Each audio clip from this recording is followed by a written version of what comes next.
ऐसा करूँगा जो होगा इशारा, ऐसा करूँगा जो होगा इशारा, ऐसा करूँगा जो होगा इशारा, ऐसा करूँगा जो होगा इशारा। गुरुदेव हमको है तेरा सहारा, गुरुदेव हमको है तेरा सहारा, तुझे पाया तो मैंने सब कुछ है पाया, तुझे पाया मैंने तो सब कुछ है पाया, तुझे पाया मैंने तो सब कुछ है पाया, तुझे पाया मैंने तो सब कुछ है पाया। मेरे दिल में तो बस तू ही समाया, मेरे दिल में तो बस तू ही समाया, जिसको भी देखूं तो चेहरा है तेरा, जिसको भी देखूं तो चेहरा है तेरा, जिसको भी देखूं तो चेहरा है तेरा, जिसको भी देखूं तो चेहरा है तेरा। गुरुदेव हमको है तेरा सहारा, गुरुदेव हमको है तेरा सहारा, तुम बिन जग में न कोई हमारा, तुम बिन जग में न कोई हमारा। गुरुदेव हमको है तेरा सहारा, गुरुदेव हमको है तेरा सहारा, तुम बिन जग में न कोई हमारा, तुम बिन जग में न कोई हमारा। जय बोले गुरु व्यास गुरु महाराज की जय। प्रतिबल करेंगे सुनियो। हे स्वामी, आज दिन भर में हमारे द्वारा जाने अनजाने में हमारे मूल गुणों में, हमारे उत्तर गुणों में, हमारे कर्तव्यों में, हमारे व्रतों में जो भी अतिचार, अनाचार या दोष लगे हों, इसके लिए हम सभी प्रतिक्रमण करते हैं। हमारे द्वारा आज दिन भर में जो भी एक इंद्रिय, दो इंद्रिय, तीन इंद्रिय, चार इंद्रिय, पांच इंद्रिय जीवों की मन वचन काया से काय अनुमोदना से विराधना हो गई हो, तो उसके लिए अब सभी क्षमा मांगते हैं। हमारे द्वारा आज दिन भर में जो भी क्रोध किया गया हो, मान किया, मायाचारी की, लोभ किया, हिंसा की, झूठ बोला, चोरी की हो, वसीयत किया हो, परिग्रह जोड़ा हो, सत्य व्यसन की हो, एक सास गुरु की निंदा आलोचना की हो, जैसे मुनिराज की निंदा में की सहयोग किया हो, मेरे द्वारा जिन धर्म की अप्रभावना हुई हो, उसके लिए हम सभी मन वचन काय से क्षमा मांगते हैं। मेरे सारे पाप मिथ्या हो। हे भगवान, आज दिन भर में मेरे द्वारा खाने में, पीने में, चलने में, फिरने में, उठने में, बैठने में, सोने में, बोलने में, घर के काम करने में, यदि किसी जीव को दुख हुआ हो, कष्ट हुआ हो, पीड़ा हुई हो, वेदना पहुंची हो, घात हुआ हो, तो उसके लिए हम सभी मन वचन काय से सभी जीवों से क्षमा मांगते हैं। सभी जीव हमें क्षमा करें, अपनी सभी जीवों को क्षमा करते हैं। तस्मिच्छामि दुक्कडम्, तस्मिच्छामि दुक्कडम्, तस्मिच्छामि दुक्कडम्। हे त्रिलोकीनाथ भगवान, हे देवादिदेव भगवान, हे सर्वगुरु भगवान, भाई दीन विराजमान दीन करनो गुरु व्यास करना में हमारा वारंवार पूज्य गुरु व्यास की विशुद्ध समझ की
कुछ नई जानकारी प्राप्त करने की कोशिश करते हैं।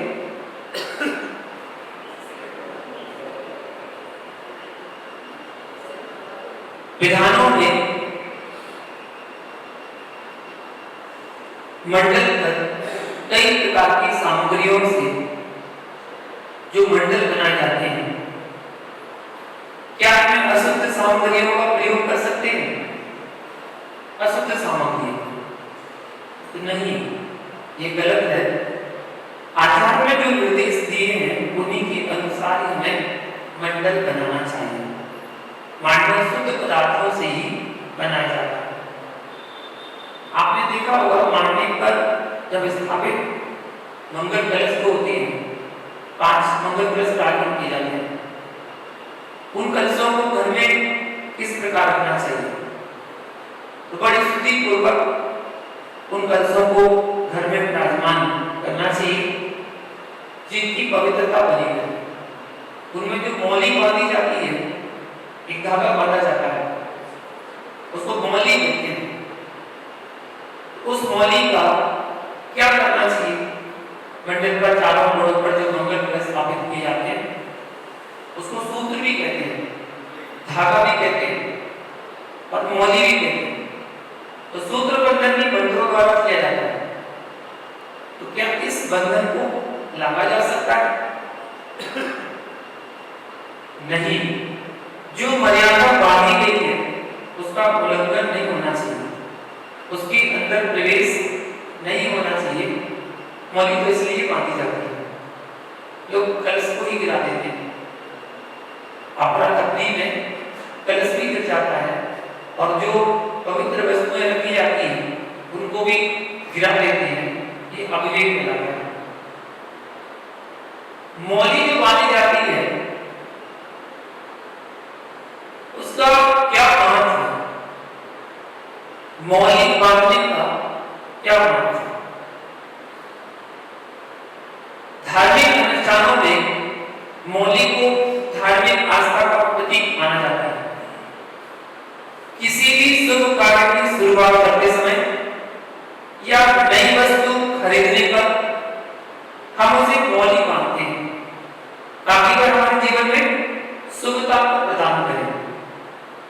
एक छोटी सी आप स्कूटी भी लेकर आते हैं ना, तो पंडित जी से उसमें मौली बदला देते हैं। गाड़ी लेंगे, गाड़ी में मौली बदला देंगे। घर लेंगे तो घर में मौली बंधन करेंगे, जिसको रक्षा सूत्र भी कह सकते हैं। वो मौली भी कहलाती है। मौली कच्चे सूत के धागे से बनाई जाती है। यह 2 या 5 रंग जैसे लाल, पीले, काले, नीले, हरे, सफेद, जो अपने जैन धर्म के ध्वज है, ध्वज के जो रंग है, उन 5 रंग से बनी हुई मौली कहलाती है। इसे हाथ में बांधा जाता है। हम किसी भी कार्य की शुरुआत मौली बांधकर ही करते हैं। मौली हाथ में बांधने से शरीर की संरचना का प्रमुख निमंत्रण हाथ की कलाई में होने से व्यक्ति स्वस्थ रहता है। इसलिए हाथ में मौली बांधी जाती है। कुछ लोग हल्के के काम में मौली बांधने के लिए मना करते हैं कि मौली नहीं बांधी जाती है, अशुद्ध होती है, इसलिए नहीं बांधते हैं। कुछ लोगों को कहना है, वो पता नहीं किस तरीके से देते हैं, लेकिन मौली तो ऐसी पवित्र वस्तु है जिसको हर क्षण हर समय अपने हाथ पर होना चाहिए। ऐसी भी मान्यता है जिसे बांधने से बीमारी अधिक नहीं बढ़ती। जो बीमारी हो चुकी है वो भी धीरे धीरे समाप्त होती है। इसलिए पुराने वैद्य और घर परिवार के बुजुर्ग लोग हाथ में, कमर में, गले में, पैरों में और पैरों के अंगूठे में मौली का उपयोग करते थे, जो शरीर के लिए लाभकारी होती थी। इनसे blood pressure, heart attack, diabetes और लकवा जैसे रोगों से बचाव के लिए मौली बांधना हितकर बताया गया है। मौली 100% कच्चे धागे अर्थात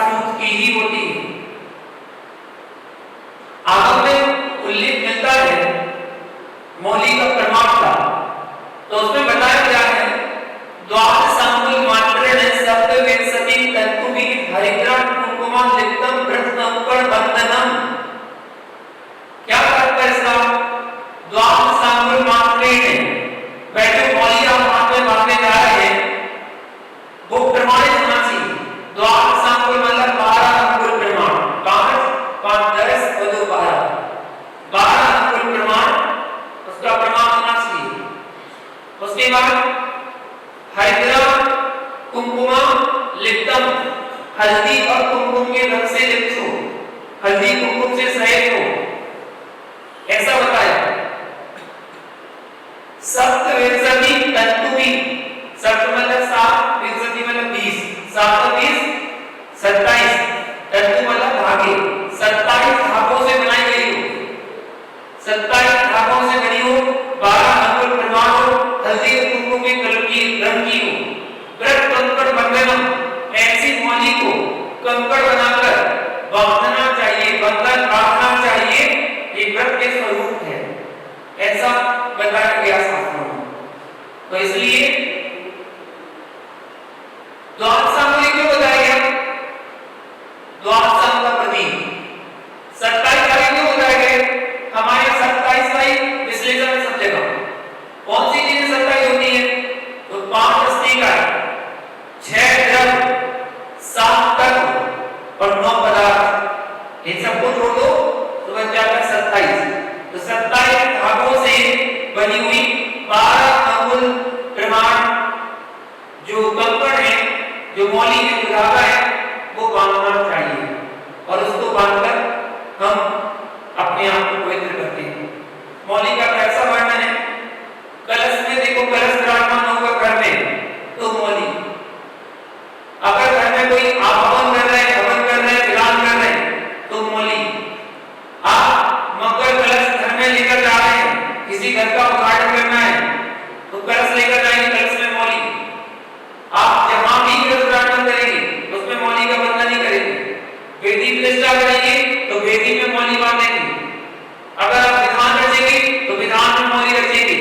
अगर आप पंचकल्याण करेंगे तो बिना मौली बंधन के कोई पात्र बैठता नहीं। अगर छोटा बड़ा कोई भी विधान आप करने जा रहे हैं तो उसमें भी मौली का प्रयोग भी जरूर किया जाएगा। हर जगह उस धागे का महत्व दिया गया है, वो धागा इतना पवित्र होता है। अब कुछ लोग कहते हैं मौली नहीं बांधना चाहिए, वो अशुद्ध होती है, तो उनसे कहना ये तो धागा है, अभिषेक करने के लिए मना कर देते हैं, आहार देने के लिए मना कर देते हैं, आहार नहीं देंगे, अभिषेक नहीं करने देंगे, मौली पहले हटाओ, धागा को काटो पहले।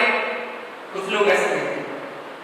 भैया जो आपने धोती दुपट्टा पहने अभिषेक करने के लिए या आहार देने के लिए, वो कैसे बने? किस चीज से बने? धागे से तो बने। उसी धागे की मौली बनी है, उसी धागे से धोती दुपट्टा पहना है, बिना धोती दुपट्टा के करो ना फिर अभिषेक। धोती दुपट्टा पहनो ही नहीं, जब अशुद्ध होता है कपड़ा धागा तो फिर पहनो नहीं। जब आप धोती दुपट्टा को शुद्ध कर सकते हैं कैसे? उन्हें धोखा डालने से, धोखा डालने से तो क्या? आप जब धोती दुपट्टा पहनने गए तो आपने भी स्नान कर लिया, वो तो धागा तो अपने आप गीला हो गया, वो तो वैसे शुद्ध हो गया। विवेक होना चाहिए, वो शुद्ध हो गया तो क्यों नहीं कर सकते? अच्छा, एक चमड़े को पानी डालकर शुद्ध किया जा सकता है। कौन सा चमड़ा? ये क्या है? अमृत थोड़ी है, क्या है? चमड़ा का जो खाल के ऊपर लगी हुई है, ये खाल क्या है? चमड़ा है। इस चमड़े पर तुमने 2 लोटे पानी डाले और शुद्धि हुई, 2 लोटे पानी डाले, चमड़ा शुद्ध हो सकता है, तो क्या कपड़ा और धागा शुद्ध नहीं हो सकता? हो सकता है ना? जब हो सकता है तो पूछो उनसे कि किस लिए मना किया जाता है। अगर मना किया जाता है तो शास्त्रों में इसका लिपिबद्ध क्यों किया गया? शास्त्रों में नहीं होना चाहिए। जितने भी अनुष्ठान प्रतिष्ठाचार होते हैं तो मौली नहीं बांधना चाहिए। क्यों मौली बांधते? अर्थात मौली का हमारे जीवन में बड़ा ही प्रभाव है। अगली जिज्ञासा है, पुण्याय वाचन कब और क्यों करना चाहिए? पुण्याय वाचन देखिए, वर्णन करना हो ना, एक बार आदि पुराण ग्रंथ जरूर पढ़ना। बहुत अच्छा वर्णन दिया है और बहुत विस्तार से वर्णन दिया है। आपके गृहस्थ जीवन की बहुत सारी क्रियाएं उसमें दी गई हैं। बच्चे के गर्भ के संस्कार सारे दिए गए हैं कि गर्भ के संस्कार कैसे किए जाते हैं, बच्चा जब गर्भ में रहता है। और बहुत कुछ जानकारी नॉलेज श्रावक की श्राविका की श्रावक की जो 72 कलाओं का वर्णन और कुछ उसमें पढ़ने को मिलेगा। आदि पुराण ग्रंथ में लिखा है कि जिस नगरी में तीर्थंकर का जन्म होता है उस समय कुबेर आदि देवों ने उनकी वर्षा एवं भूमि शुद्धि के लिए, कल्याण के लिए पुण्यार्थ वाचन किया था। पुण्यार्थ वाचन से अनेक संपदाओं की प्राप्ति होती है, जीवन में मंगल का प्रवेश होता है, सौभाग्य का सूर्योदय होता है, तेज बढ़ता है और आत्मिक शांति की प्राप्ति होती है। पुण्यार्थ वाचन करने के लिए एक कलश में जल भरकर उस जल की शुद्धि करके पुनः पुण्यार्थ वाचन मंत्र पढ़कर भूमि शुद्धि एवं आत्मिक शांति के लिए उस जल की पुण्य वर्षा चींटी मारना, पुण्य वर्षा के रूप में सिंचन करना चाहिए। जिस समय अयोध्या नगरी की रचना देव लोग करते हैं उस समय नगरी रचना के पूर्व देव शुभ दिन, शुभ मुहूर्त, शुभ योग, शुभ लग्न में हर्षित होकर पुण्यार्थ वाचन करते हैं। पुण्यार्थ वाचन का अर्थ है कुल की सब तरह से वृद्धि हो, ऐसा मंत्रोच्चार पूर्वक वहां पर पवित्रता की जाती है, शुद्धि की जाती है। ऐसा यशस्कलक जम्मू में ग्रंथ में 189 नंबर ग्रंथ में दिया हुआ है, श्रावकाचार ग्रंथ में। तो ये सब चीजें आपको श्रावकाचार ग्रंथ में पढ़ने को मिलती है, ज्ञान को मिलती है और समझने मिलती है। इसलिए हर श्रावक को श्रावकाचार ग्रंथ जरूर पढ़ना चाहिए। आप बड़े ग्रंथ पढ़ पाओ या ना पढ़ पाओ, मूलाचार, समाचार, अष्टकावन, ये ग्रंथ तो मुनियों के लिए हैं, ये मुनि लोग पढ़ते हैं। श्रावकों के लिए सबसे पहले श्रावकाचार तो क्या हो कि हमारा आचरण क्या है, हमें क्या करना चाहिए, हम क्या कर रहे हैं, क्या हमारे लिए उचित है, क्या हमारे लिए अनुचित है, उसका ज्ञान हमारा श्रावकों श्रावकाचार ग्रंथों के माध्यम से होगा। तो इन ग्रंथों का अध्ययन हमें करना चाहिए। 32 श्रावकाचार है। अभी अपने जैनागम में 32 से 34 प्रकार के श्रावकाचार हैं जो हमारे आचार्यों द्वारा, विद्वानों द्वारा लिपिबद्ध है। अभी वर्तमान में हमारे संघ के द्वारा उसी का ही स्वाध्याय कराया जा रहा है। अभी 2 भाग का स्वाध्याय हो चुका है। 32 जो 34 श्रावकाचार है उनको 4 भागों में प्रिंट करवाया गया है। उन 34 श्रावकाचारों का संग्रह किया गया है। संग्रह करके उसके 4 भाग बनाए गए हैं। श्रावकाचार संग्रह भाग 1, भाग 2, भाग 3, भाग 4। इन 4 भागों में पूरे श्रावकाचार का वर्णन एकत्रित किया गया मिल जाता है, जिसमें अभी वर्तमान में हमारे यहाँ से 2 श्रावकाचार निकल चुके हैं। पहला भाग, दूसरा भाग जिनकी प्रतियोगिता के माध्यम से स्वाध्याय कराया जा चुका है। अब तीसरा भाग 1 जनवरी को निकाला जाएगा और चौथा भाग जून में, जुलाई में निकाला जाएगा। तो अगले साल दोनों श्रावकाचार और हो जाएंगे। तो 4 श्रावकाचार का ज्ञान श्रावकों को हो, ऐसी भावना से वो स्वाध्याय कराया गया है। तो हर श्रावक को जरूर करना चाहिए। अगली जिज्ञासा है कि मारने पर जो कलश रखते हैं, यदि आपके कलश से, हाथ से, भीड़ में स्पर्श कर जाता है, लुढ़क जाता है, क्या करना चाहिए? देखिए, कलश का गिर जाना वैसे तो अशुभ माना जाता है, क्योंकि मंत्रों के द्वारा कलश स्थापित किए जाते हैं, इसलिए उसका प्रायश्चित लेना चाहिए। और प्रायश्चित आवश्यक है। प्रायश्चित में शांति मंत्र का जाप, एकासन करना, रस का परित्याग करना और शक्ति के अनुसार ये आप क्रिया विधान जाप आदि भी कर सकते हैं। ये प्रायश्चित उनको करना चाहिए। या तो सावधानी बरतें, वहां पर हाथ ही ना लगाएं, अगर हाथ लग गया तो भी नहीं गिर गया तो उसका प्रायश्चित जरूर करना चाहिए। इंद्र विधान समोषण विधान, कल्प महामंडल विधान, पंच कल्याण आदि में श्रीफल चढ़ाए जाते हैं। उनकी क्या व्यवस्था होना चाहिए? देखिए, जहां इनका स्थान है वहां चढ़ाना चाहिए। मटर की शोभा नहीं बिगाड़ना चाहिए। किनारे से या फिर कोई चौकी लगाकर, टेबल लगाकर हम उस पर द्रव्य चढ़ाएं तो उत्तम है। जैसे समोषण विधान में अपनी हम पेटी बनवाई थी और पेटी में सभी ने अर्घ्य चढ़ाए थे और बाकी सबने थाली पर चढ़ाए थे। तो ऐसी व्यवस्था की जाए बड़े अनुष्ठानों में तो अच्छा है, उसकी शोभा भी बनी रहती है समोषण की और दिखने भी अच्छा लगता है। ऐसा करना चाहिए। अगली जिज्ञासा समझे। कुछ प्रतिष्ठादारों का मत है कि धोती दुपट्टा और कपड़े पर बना मारना केवल एक ही बार प्रयोग में लाया जा सकता है और कुछ प्रतिष्ठादार कहते हैं कि इसको अनेक बार में काम में लाने को कहते हैं, ला सकते हैं, अनेक बार इसका प्रयोग कर सकते हैं।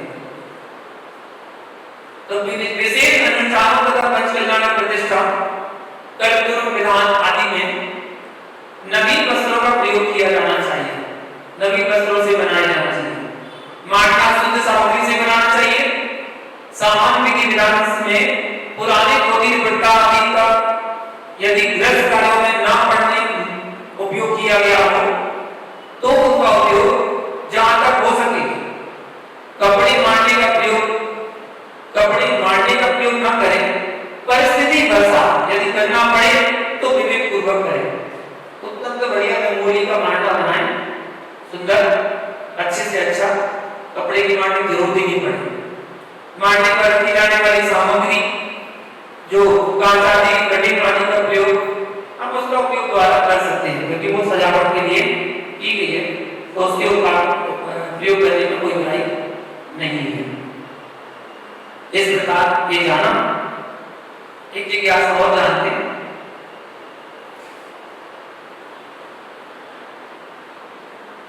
वर्तमान में बनने वाले पॉलिस्टर आदि के वस्त्रों का प्रयोग पूजा में हो सकता है या नहीं? यदि सूती वस्त्र उपलब्ध ना हो तो क्या करें?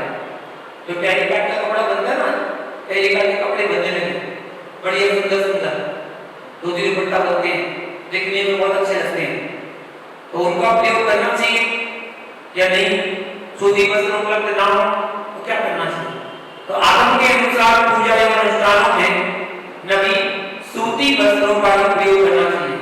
जो टेरिकॉट, पॉलिस्टर, पेट्रोकेमिकल से बनाया जाता है जिसमें हिंसा तो नहीं होती है लेकिन वह शुद्ध नहीं होता है, इसलिए जहां तक हो इनका प्रयोग विशेष अनुष्ठानों में नहीं करना चाहिए।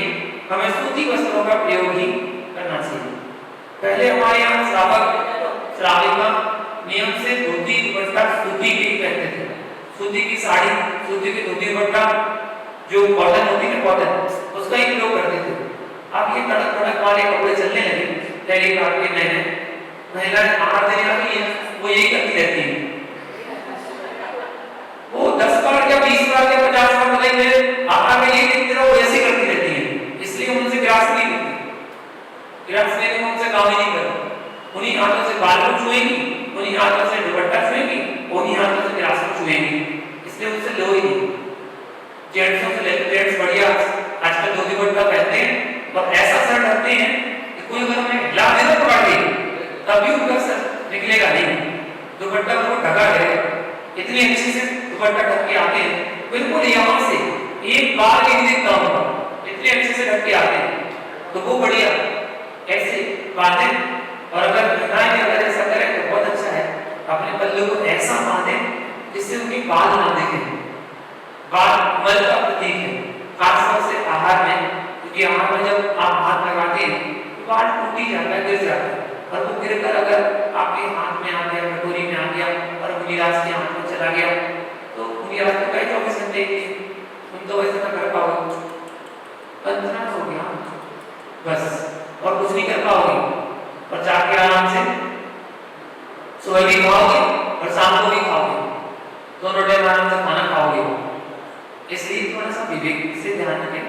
अच्छा है, और सूती वस्त्रों का प्रयोग ही करें जो सिर से गिरता नहीं है। सिली हुई धोती पहनना तो महाअशुद्ध है, जो सिली हुई धोती पहनते हैं, और क्योंकि शास्त्रों में अखंड वस्त्र का प्रयोग आता है जिससे कहीं सिली का प्रयोग ना किया गया हो। ऐसे पुरुषों के लिए तो विशेष तौर पर ध्यान देना चाहिए कि अखंड वस्त्र का प्रयोग करें, उसमें सिलाई ना हो।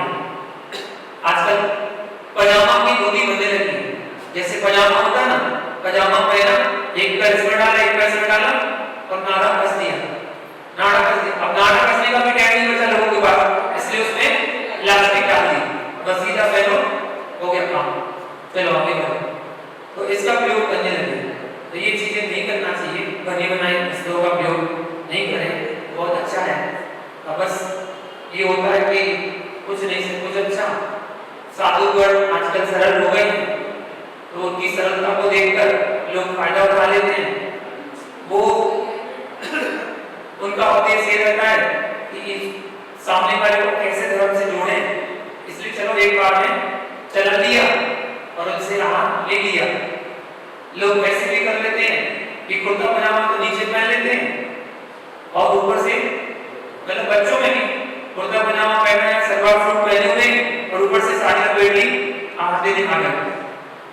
तो मुनिराज सरल है, इसलिए उन्होंने एक बार की छूट दे दी कि चलो ठीक है, दो बार की छूट दे दी, दे दिया, अब उसको आपने हैबिट ही बना लिया, आदत ही बना ली, तो वो गलत हो जाता है।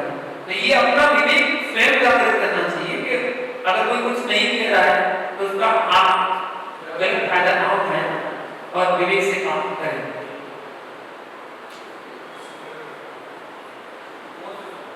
जैसे आपने बताया कि धोती दुपट्टे अखंड पहनना चाहिए, आजकल देखा गया है कि ठंड में बचने के लिए बनियान पहन लेते हैं, नहीं पहनना चाहिए, वही तो बात बताया है। ये पहन लिया तो आपने सभी कुछ पहन लिया, इनर भी पहन ली, पजामा भी पहन लिया, इनर भी पूरे कपड़े तो हो गए। अगर आप धोती दुपट्टा नहीं भी पहने, इनर पहन के तो आप बाहर भी निकल सकते हैं, निकल सकते हैं। तो इन कपड़ों का प्रयोग नहीं करना चाहिए, अपने अंदर शक्ति जागृत करना चाहिए। आप कितनी देर के लिए भगवान की शरण में आए हैं, 10 मिनट, 15 मिनट, आधा घंटा ठंड सहन नहीं कर सकते क्या? और ये कारण नहीं है, जो ठंड को सहन करता है उसको ठंड बिल्कुल नहीं लगती है। जो धोती दुपट्टा पहन के भगवान का अभिषेक करता है, केवल ओनली धोती दुपट्टा पहनकर, ना बनियान, ना अंडरवियर, कुछ भी नहीं। इन वस्त्रों का प्रयोग भगवान के अभिषेक में नहीं करना चाहिए, केवल धोती दुपट्टा ही होता है, बस धोती दुपट्टा पहनकर ही भगवान का अभिषेक किया जाता है। तो जो धोती दुपट्टा पहनकर अभिषेक करता है उसको कभी ठंड के मौसम में ठंड नहीं लग सकती है, उसकी शक्ति जागृत होगी है, उसकी ऊर्जा जागृत होगी है, और जिसके प्रभाव से वह ठंड से बच जाता है। और जैसे ही वो धोती दुपट्टा उतारता है तुरंत उसको ठंड लगना शुरू हो जाती है।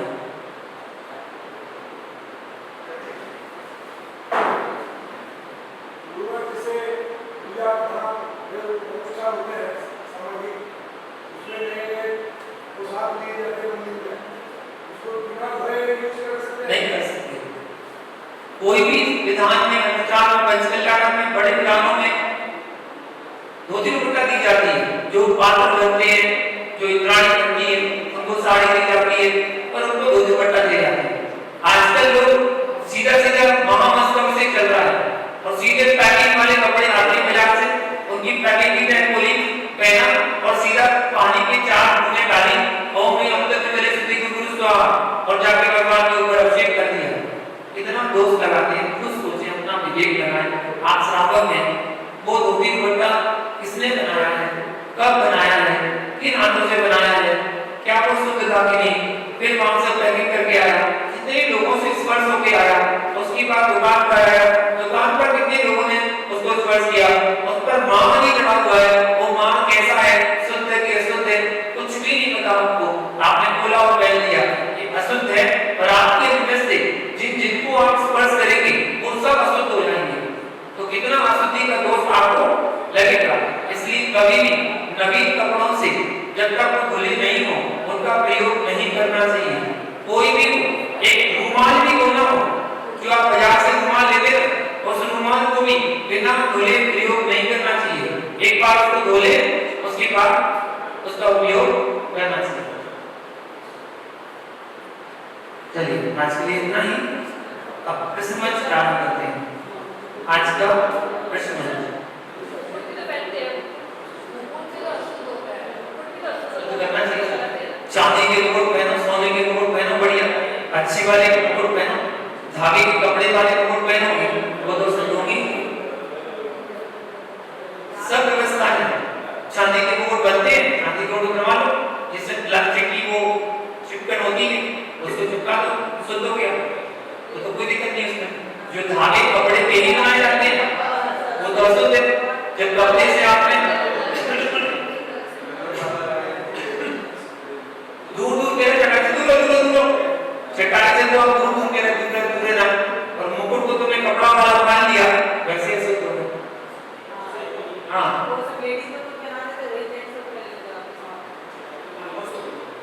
ये वस्तुओं में आजकल देख रहे हैं रंग भी बहुत सारे आ रहे हैं। कौन सा रंग सबसे उत्तम है और वही यूज करना चाहिए? शास्त्रों में उल्लेख केसरिया रंग का आता है कि केसरिया रंग की जो द्विपट्टा अभिषेक के लिए और धवल वस्त्र, सफेद वस्त्र आहारचर्या के लिए अगर उपयोग करते हैं तो ये उत्तम है। बाकी रंग में विधान नहीं है ऐसा। रंग में अगर कोई किसी रंग से आहार आदि देता है या किसी रंग से अभिषेक आदि करता है तो उसमें ऐसा दोष नहीं है कि दोष है, लेकिन उत्तम वस्त्र रंग का प्रयोग किया गया है तो केसरिया रंग और सफेद रंग का प्रयोग किया गया है। अभिषेक में भी और आहारचर्या में भी अगर इनका प्रयोग करें तो शालीनता में सुंदर और अच्छे वस्त्र इनको कहा जाता है, अच्छे रंग इनको कहा जाता है। इन वस्त्रों का प्रयोग करना चाहिए। चौकी में भी महिलाओं को ध्यान रखना चाहिए। ऐसे तड़क वाले कपड़े, रंगीन कपड़े जो दिखने में भी अशुभ ही लगते हैं, ऐसे वस्त्रों को पहनकर आहार आदि नहीं करना चाहिए। आहार के लिए उनके कॉटन की वस्त्र और सूती का वस्त्र जो है और केसरिया हो, येलो हो, पीली हो, बहुत अच्छी है उनके लिए बेस्ट। बाकी और रंगों का अगर लगाव करें तो बहुत अच्छा है, छोड़े। दूसरा अच्छे वस्त्रों का प्रयोग करें। और बाकी जो अगर नए लोग होते हैं, जो नए लोग जो धर्म से विमुख हैं और जो धर्म में आना चाहते हैं, प्रवेश करना चाहते हैं, उनसे कुछ मत बोलो। और आपको कुछ नहीं बोलना, आपको कुछ बोलने ही मत। कोई भी कुछ भी कैसे भी कपड़े पहनकर आए, आपको तो बोलने ही नहीं है। बस त्यागी के कान में वो खबर डाल दो कि ऐसा ऐसा है, वो अपने हिसाब से ढालकर प्यार से समझाने का प्रयास करेंगे और वो समझ जाएंगे। ठीक है, ऐसा प्रयोग अगर करें तो अच्छा है। अगर आपने 4 लोगों के सामने सुनने को दिया, एक तो आपकी बुराई होगी और दूसरा वो धर्म में आना बंद कर देगा, आने नहीं है उनके में, यानी वो दे दो आप। इसलिए जैसे कि किस तरह में गए और कुछ हो गया तो उसका अलग अलग नजरिया। उसी तरह से हम लोग मंदिर में बैठे हैं या यात्रा करने गए, वहाँ पे कुछ हो जाता है, हम लोग किस पर्याय में जाते हैं? एक ही बात है। जैसे तीर्थ क्षेत्र की बात चल रही थी, या तीर्थ क्षेत्र में कोई अगर जाता है और वहां पर किसी का मरण हो जाता है, तो मरण हो जाता है तो 2 नजरिया होते हैं, एक पॉजिटिव एक नेगेटिव। पॉजिटिव सोच रखने वाला अपना विचार रखेगा और नेगेटिव सोच वाला अपना विचार रखेगा। नेगेटिव वाला कहेगा कि देखो इतना पापी जीव है, मतलब सिद्ध क्षेत्र में गया और सिद्ध क्षेत्र में बदला नहीं कर पाया, बिना बदला करे ही मर गया, सीधा लाला पकड़ा था और मर गया, ये कहेगा नेगेटिव सोच वाला। पॉजिटिव वाला क्या कहेगा, वाह भाई वाह, क्या मौत आई, इतनी अच्छी मौत आई, मतलब घर में मरता, हॉस्पिटल में मरता, बोतलें चढ़ गई मरता, एक हार्ट करके मरता, तो वहां से अच्छा सिद्ध क्षेत्र में चला गया जहां पर अनंतों अनंत मुनियों ने मोक्ष प्राप्त किया, अनंत 24 ने मोक्ष प्राप्त किया, वहां से 51 मुनियों में मरण हुआ, उसका निश्चित सद्गति प्राप्त हुई। तो वही चीज मंदिर में है। मंदिर में भी तीर्थ स्थान ही है, धर्म क्षेत्र ही है। धर्म क्षेत्र में आकर यहाँ पर दर्शन कर रहे थे, दर्शन करते समय आयु कर्म के निषेध आपके समाप्त हो गए, निमित्त कोई भी बना, कारण कुछ भी बना, या आपकी शुगर लेवल गिर जाने के कारण हुआ, शुगर लेवल बढ़ जाने के कारण हुआ, या फिर हार्ट अटैक आ गया, या फिर कोई सी बीमारी का उदय आया, या फिर बीमारी का उदय ना होते हुए अच्छे खासे अच्छी अवस्था में आपके आयु कर्म के निषेध समाप्त हो गए, आपका मरण हो गया, तो ये तो किसी को नहीं पता कि आयु कर्म निषेध कब समाप्त हो जाए, कहाँ खत्म हो जाए, किसी को नहीं पता। तो कभी भी खत्म हो सकते हैं। यदि मरण हो गया उसमें अच्छा ही सोच रखें, भगवान आयु का समाप्त हुआ और चला गया। ऐसे बहुत से श्रावकगण जिनके साथ ऐसा हुआ, अपने साथ तो दीदी अभी जयपुर गई तो आंटी, तो उनके हस्बैंड के साथ ऐसे ही हुआ। उनके हस्बैंड पूजा कर रहे थे शास्त्री नगर जयपुर के मंदिर में, और पूजा करते करते 10 लक्षण की पूजा चल रही थी, चतुर्दशी की पूजा थी, उनका उपवास था, पूजा कर रहे थे। चतुर्दशी क्या और कुछ आगे पीछे की हुई तो 10 सितंबर तारीख थी, तो पूजा कर रहे थे, पूजा करते करते आरती चढ़ा रहे थे, आरती चढ़ाते लुढ़क गई बस। क्या हुआ लोगों ने देखा क्या हो गया। जब तक हॉस्पिटल लेके गए तब तक तो वो जान चुके थे, उनका दिमाग हो चुका था। तो ऐसा हुआ। तो अब इसके लिए पॉजिटिव सोच रखना है, तो अच्छा ही रहेगा। मतलब धर्म करते करते भगवान का नाम लेते लेते पूजा करते करते गया तो निश्चित उसकी अच्छी गति नहीं हुई। अच्छी गति में क्या हुआ, तो अच्छी सोच रखने वाले को अच्छी सांत्वना देना चाहिए कि भैया आप तो चिंता मत करो, अच्छी गति को प्राप्त हुए। आई तो हुई नहीं थी, जाना तो था ही, निश्चित अच्छी गति को गए होंगे, ऐसा कहना चाहिए। चलिए क्रिसमस करता हूँ और बताइए पहला क्वेश्चन आपको बता दें, समुद्र पृथ्वी से कितनी ऊंचाई पर रचा जाता है और वहां पहुंचने के लिए कितनी सीढ़ियां होती हैं? बुक में से पूछ रहा हूं, जो बुक आपको दी गई थी उसमें से पूछ रहा हूं, समुद्र पृथ्वी से कितनी ऊंचाई पर बनाया जाता है और वहां पर पहुंचने के लिए कितनी सीढ़ियों का प्रयोग किया जाता है? बताइए कैसे जी। धनुष क्या 5,000 ऊंचाई पर बनाया जाता है और 20,000 सीढ़ियां वहां पहुंचने के लिए होती है। बिल्कुल सही है। गिद्ध पक्षी का रंग स्वर्ण जैसा हो गया था, उन मुनिराज का नाम क्या था जिनकी चरण प्रक्षाल के जल में लौटने से गिद्ध पक्षी का रंग स्वर्ण जैसा हो गया था? उन मुनिराज का नाम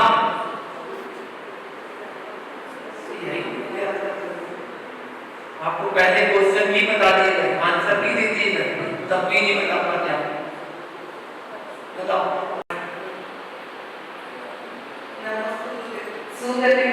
कौन नकार के लिए चाहिए नाचे समझता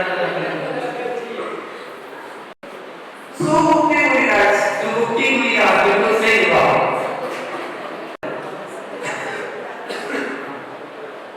आपको बताना है वे कौन थे जो विवाह के एक दिन बाद दीक्षित हो गए थे? विवाह के एक दिन बाद दीक्षा ले ली थी, वो कौन थे? अरे बताओ। जब स्वामी को सही जवाब। युद्ध में हाथी पर बैठे बैठे केस लॉन्च कर लिए थे। हाथी पर बैठे बैठे केस लॉन्च करने वाले कौन थे? उनका नाम क्या था? राजा बिल्कुल सही जवाब। जो इस युग के प्रथम दाता थे, इस युग के प्रथम दाता कौन थे? दाता मतलब दान देने वाले, प्रथम दाता कौन थे?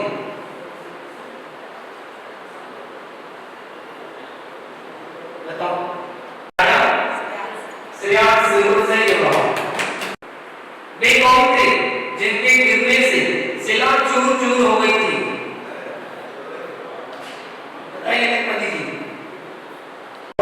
हनुमान जी बिल्कुल सही जवाब। जलेबी खिलाई थी,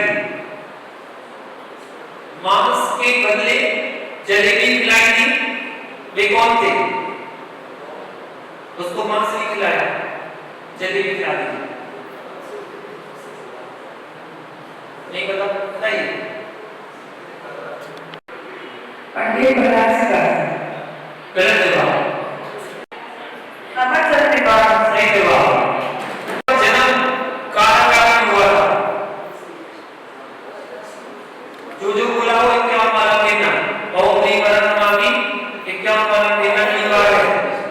जिनके मुख से नाम निकला 51 माला देना है, चाहे 2 दिन में फेरे या 3 दिन में फेरे, लेकिन 51 माला भेजनी ये तो उपराष्ट्र थे।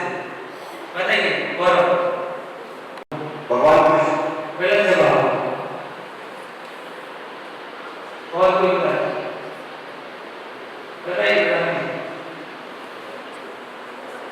कृष्ण। बिल्कुल सही जवाब।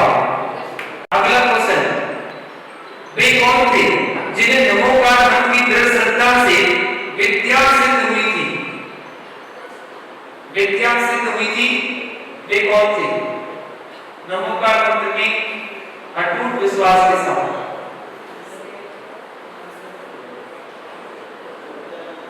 बताओ। अंजन चोर। सही जवाब, अंजन चोर। अगला क्वेश्चन आपका कारण है,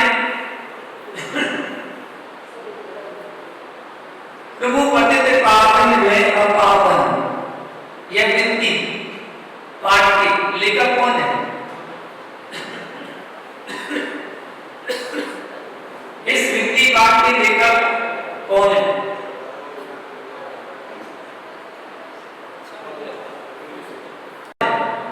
बताइए। बुद्धदेव जी। बिल्कुल सही जवाब। वे कौन से मुनिराज थे जिन्हें अंतर मुहूर्त में केवल ज्ञान की प्राप्ति हुई? अंतर मुहूर्त में केवल ज्ञान मिल गया, वो कौन से मुनिराज? सबके जानने वाले हैं, सबके परिचित हैं, ऐसा कोई नहीं जो उनको नहीं जानता हो, कोई भी नहीं जो उनको नहीं जानता। यहां से कोई और अगले क्या बताओ?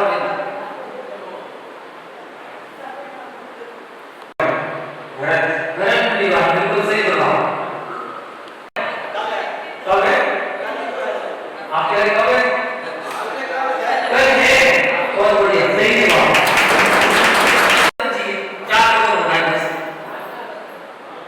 अगला क्वेश्चन आपको बताना है, क्या करना है? अगला क्वेश्चन आपको बताना है, संदेश